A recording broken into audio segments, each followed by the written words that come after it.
Shalom, Toda, Asmavia. Thank you very much for this invitation. We all know, especially after having listened to these different lectures this morning, the liberal democracy is facing great challenges from outside as well as from inside.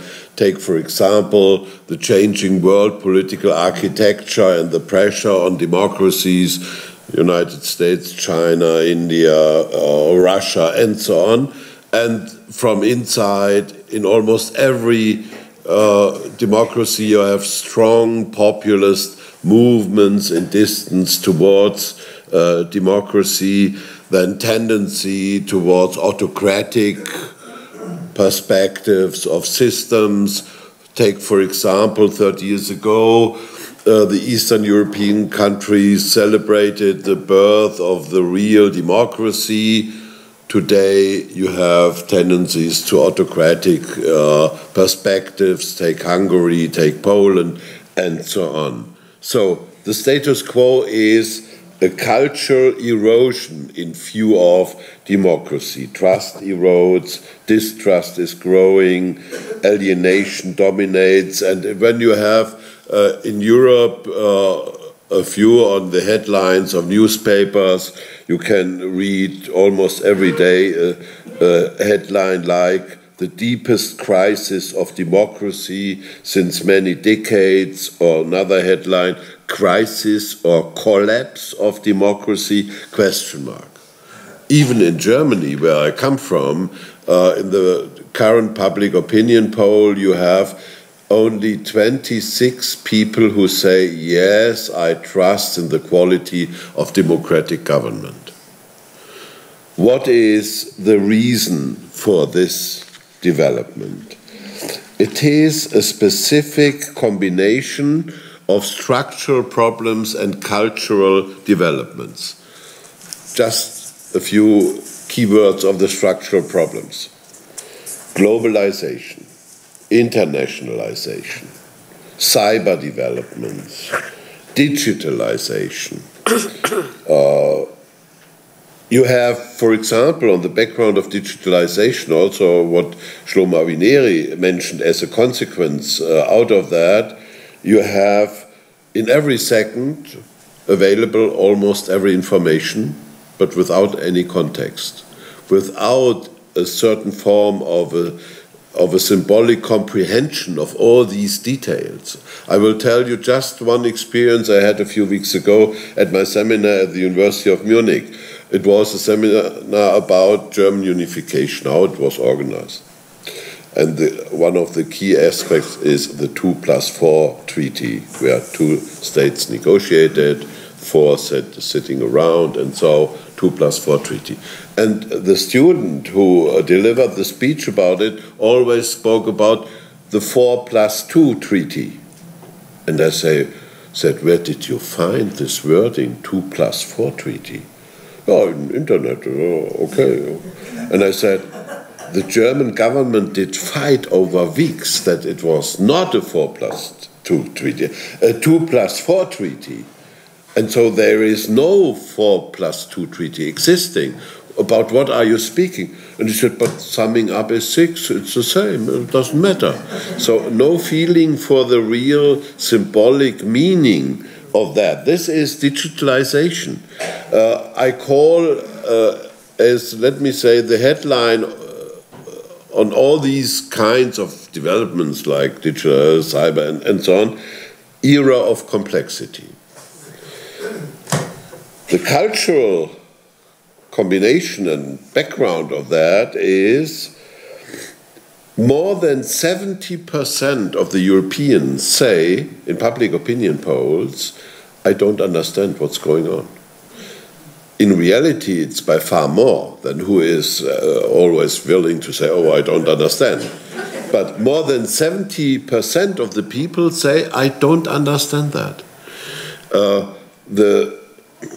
The real kind of high division of labor in this complex society. I have to trust my neighbor because I only know this segment. He knows this segment. I have to trust. The distrust is growing. We are living in distrust societies. And I call the headline on this kind of, when people say I don't understand, era of confusion. So you have a combination in this time of an era of complexity with an era of confusion. The practical consequence is immediately you have no longer the normal stability, the permanent voters. It's almost every week the atmosphere is changing, and so on, and so on, so on. So the consequence of this combination of era of complexity with the era of confusion is that the democracies are facing big problems. What should be the strategic answer? This is my question mark. One answer which was successful over many decades is no longer available. During East-West conflict, you had the counter picture. If you were facing a challenge in Western democracy, the answer could be, oh, look to the East. Then you have the answer, how very well we are handling all these things. And if you don't believe me, then go to the East. This was, in my country, the normal answer. Go to the East, and then you will see it. This was the answer. And the book which was mentioned by Dominique Moissy this morning, Francis Fukuyama, The End of History, the content of the book is not, now is no longer anything happening. This is, the title is a very well public relation idea of the publishing company, because everybody wants to have this in his or her bookshelf, or this big book about end of history. Yes, I have it. But the content is something different. Fukuyama describes that the Western world is now no longer able to deliver because the opposite picture is no longer available.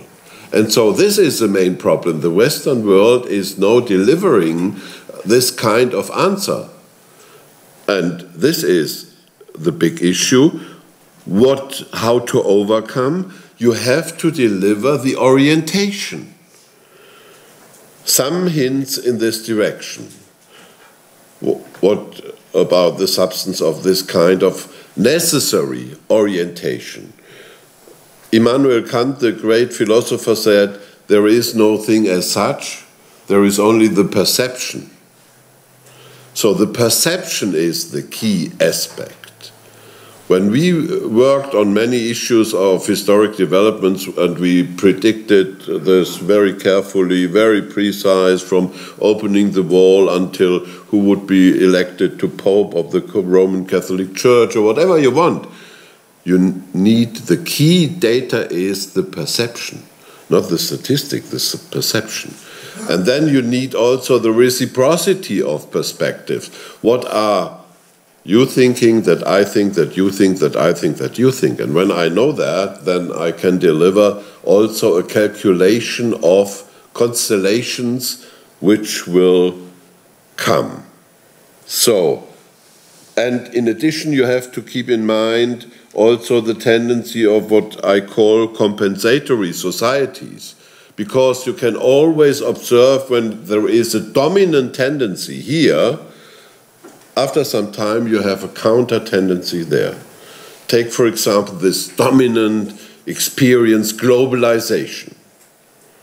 Now the regional tradition is enforced. The dialect of your village is enforced. When I went to school, our teacher said, please, no dialect at all, you can make no professional career. Today, the same school is delivering prizes for the best dialect speaker, and so on, and the local markets, and so your local antique furniture is very expensive, and so on and so on. So, the other example, of course, everybody is saying we are living in a secularized world. That's dominant. Then you have, after some time, the answer of longing to religious perspectives.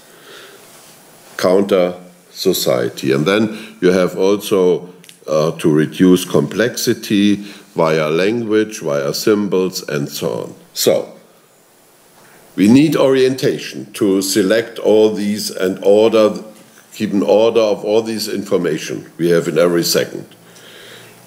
I will tell 4 steps what to do in this kind of delivering an orientation. Step number 1, in view of democracy, is develop a culture of democracy. This is more than any legal framework, as we got some additional hints. It's a specific spirit. Develop this culture on different levels. Start at school, in education, universities, mass media, social sciences, and so on. Point number 2, place the culture of democracy at the location where the power decision is happening, not just far away on a different planet. Here, where the power decision is taking, you have to elaborate the culture of democracy. Sometimes this power decision is taken in your village, sometimes in your national state, sometimes at an international level. In Europe, the place of power is the European Union. When I delivered my first lecture at the university on European integration years ago, a student raised the finger and said, "Oh, it's such a boring topic. Can you explain what is the competence of this European community at this time?" I said, yes, in 2 fields they have a competence: agricultural policy and foreign trade treaties. That's it, finished. When the student today in my lecture is raising the finger, "Can you tell me what about the competence?" I can say yes. Only 2 fields where the European Union has no competence. In all other fields, you read the treaties, either the European Union alone has the competence to decide, or in a combination with the member state, a co-decision of these 2 levels, and there are only 2 fields where they have no competence: school policy and financing social security system. Only in these 2 fields European Union has no competence. But even in these fields they organize something to influence, because there is a so-called, it's a new aspect in the treaty, open method of comparison. The European Union can initiate studies in which state is the organization improved and better than in the other state. For example, in school policy, where they have no competence, they made this study in which country is the school organization the best one. Finland, Scandinavia did win, and so the pressure in the other states, oh, please follow this model, so you can influence that. And of course, the European Union, this power center now, has a strong democratic structure. Every legal decision, almost every day one legal decision is taken on this European Union level, has to do it with several institutions, the initiative by the European Commission, then the Council has to deal with that, and the European Parliament. If one is not active, nothing can happen. And in addition, it is accompanied by additional democratic institution, by the European Economic and Social Committee and the Assembly of Regional and Local Representatives. So it's a strong democratic structure. The Parliament, European Parliament, is elected directly by the Europeans. So you can say on the paper, it's a strong democratic structure, but people don't know.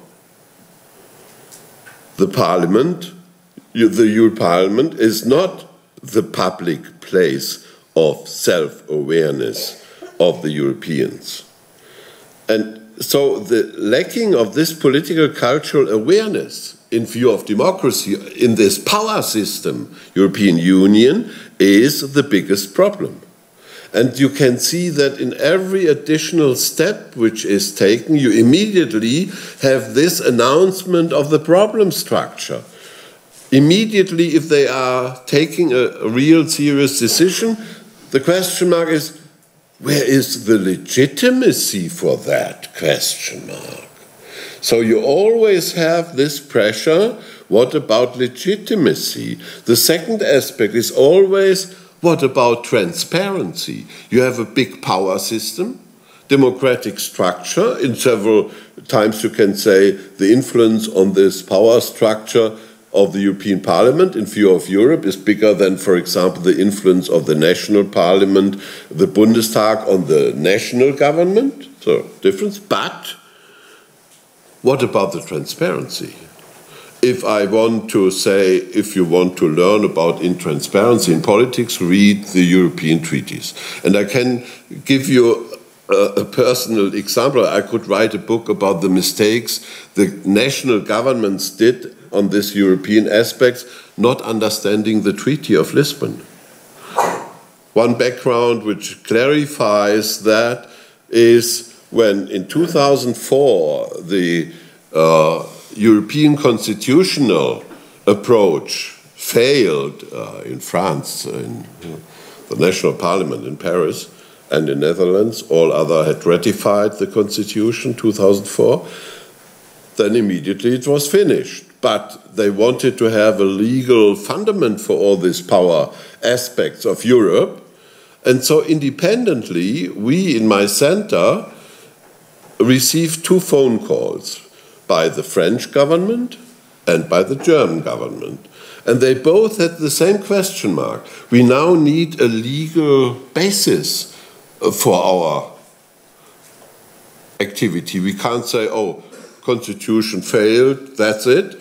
We need a legal basis. Can't you write down this legal basis which we need now? Okay, we did it. So we delivered a paper to the French government, delivered a paper to the German government, 40 pages.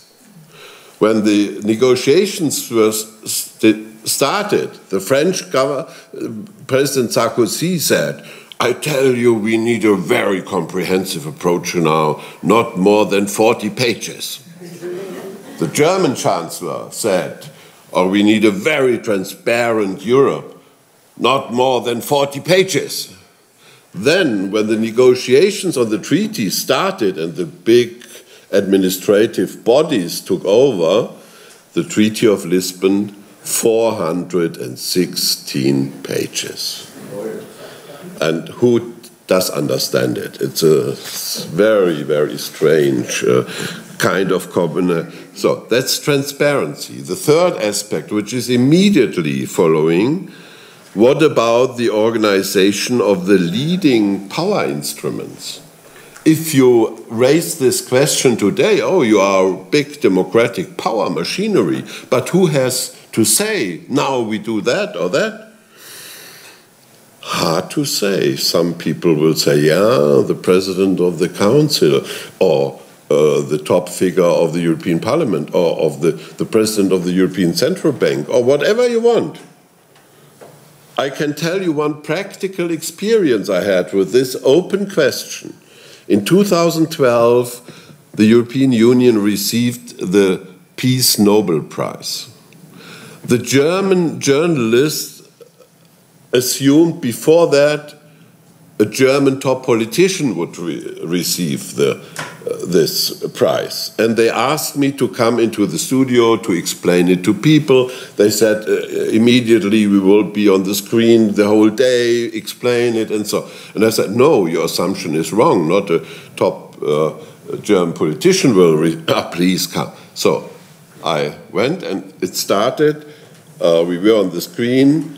The door was opened.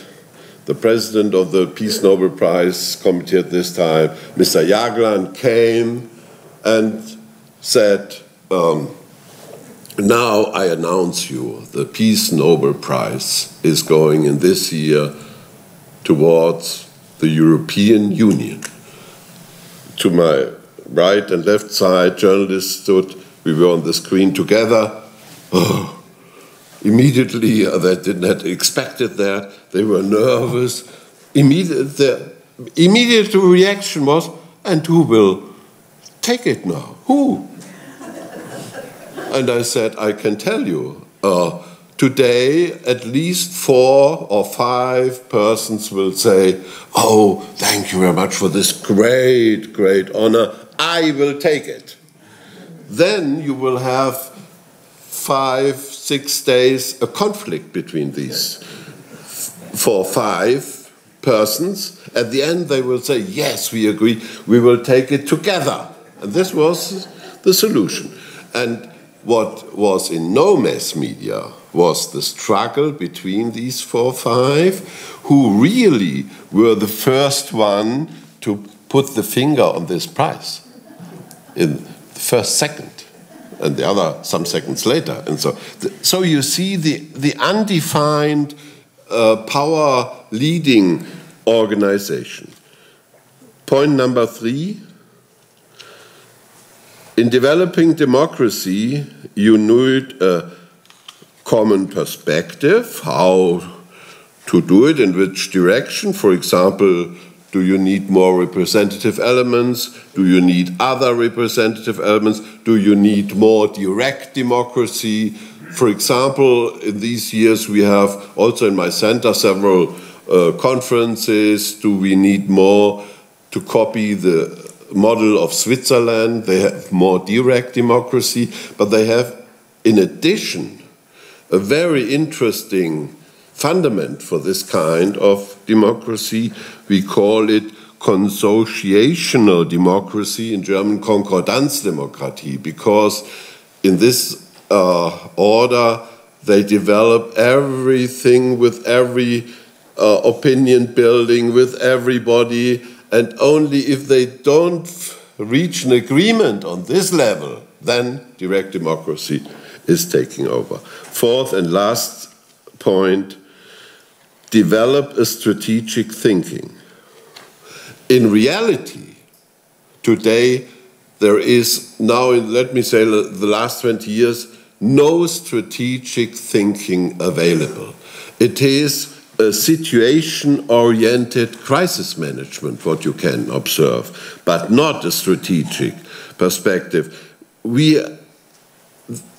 You can witness over years what I call the strategic speechlessness. And if you want to solve the problem, you have to overcome the strategic speechlessness in the political reality. One small segment after the other, no context in most cases. I just participated in a meeting of the planning staff heads in German government in different ministries, and this one said, oh, we are doing that, the other one said, we are doing that, the other one, we are doing that, and I said, what about the context of these steps? Nobody did know a context. After that, half an hour later, I raised the finger and said, and what about the strategic perspective of that? They said, on which planet are you living? We have no strategy. There is no strategy. And at the end of the talk, one said, with a little bit of humor, can't we decide that next time in our meeting, nobody is allowed to raise these questions as I did in view of strategy, because it's not available. And so it opens the market for every populist signification. You have simplification, every populist slogan, because you have no strategic cultural offer to that. And I regret especially let me say, the destiny of the next generation, the young generation. I myself, when I had a strategic question mark, I could have a phone call with a person like Henry Kissinger, Zbigniew Brzezinski, Shlomo Avineri. But the young generation today, nobody there of the actors is available to deliver any answer in this direction. And that's, in my mind, more or less a tragedy. I myself are working now to initiate at my center a school of strategic thinking. This is what we need for the next generation, and not teaching the next generation, elaborating that with the next generation. The strong relevance of all these efforts, which I mentioned in 4 points, I can sum up with a hint on a quite interesting new book of a colleague and friend of mine, Harvard professor Joe Nye. He had published a bestseller many, many years ago about power. And there he described power. People think power has somebody who has weapons and economic substance. He had described this is only one type of power. He called it hard power. And he said there is a second type. I call it soft power, he wrote. The outreach of a political order, economic and cultural order, it's power. Now he has published a new book about power in the 21st century. And there he describes, of course there is hard power, of course there is still soft power, but decisive is now a third category of power. The person who is able in this complex world to define, to orient, to describe has power. He wrote, I call it smart power. This is the key of power today, smart power. And I can tell you here in Academy of Sciences, it's the best starting point. Develop smart power. That's your business. We are all very smart. Yeah, we all, of course, we are. Thank you very much for that, to include me too. But smart power, it's a great perspective also for an academy. Thank you very much.